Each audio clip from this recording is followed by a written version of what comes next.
ఈ స్విచ్చెస్ అన్నీ కూడా నా ఇన్పుట్స్ అనమాట. ఇవి లాజిక్ స్విచ్చెస్, లాజిక్ 0 లాజిక్ 1 ఇవి ఇన్పుట్స్. నీకు ఏబి అని ఉన్నాయి కదా, ఇవన్నీ కూడా ఇవన్నమాట.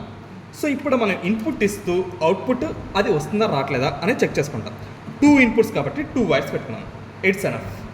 సో ఇప్పుడు ఈ వైర్ని తీసుకొచ్చి ఆర్ గేట్కి ఇస్తున్నాను. So first R gate check చేద్దాం. ఆర్ గేట్ ఎక్కడ ఉంది నీకు? Third one. లేదంటే ఫస్ట్ నాట్ గేట్ చెక్ చేద్దాం. నీకు నాట్ గేట్ ఉంది కదా, సరే నాట్కి ఇస్తాను చూడు. సో దీనికి వచ్చేసరికి ఒకటే ఇన్పుట్ సరిపోతుంది కాబట్టి ఒకటే ఇచ్చేసాను. నెక్స్ట్ అవుట్పుట్ వచ్చేసరికి ఇవన్నీ కూడా అవుట్పుట్కి సంబంధించినవి. ఇవి ఇన్పుట్స్, ఇవి అవుట్పుట్స్. అవుట్పుట్స్ ఏంటంటే మనం కంట్రోల్ చేయలేం, అది వచ్చిందని మనం చూసుకోవడం. ఎప్పుడైనా సరే ఒక సిస్టంలో ఇన్పుట్ అవుట్పుట్ ఉంది అంటే మనం ఏం చేయాలి? ఇన్పుట్ని మనం ఇవ్వాలి, అవుట్పుట్ ఏమొస్తుందో చూడాలి తప్ప అవుట్పుట్ మనం ఇవ్వలేం. ఓకేనా? సో ఇప్పుడు నాట్ గేట్కి ఇచ్చాను. నాట్ గేట్కి 0. ఇప్పుడు ఎల్ఈడి ఆఫ్లో ఉందంటే మీనింగ్ ఏంటి? 0 ఇస్తే అవుట్పుట్ ఏమొస్తుంది?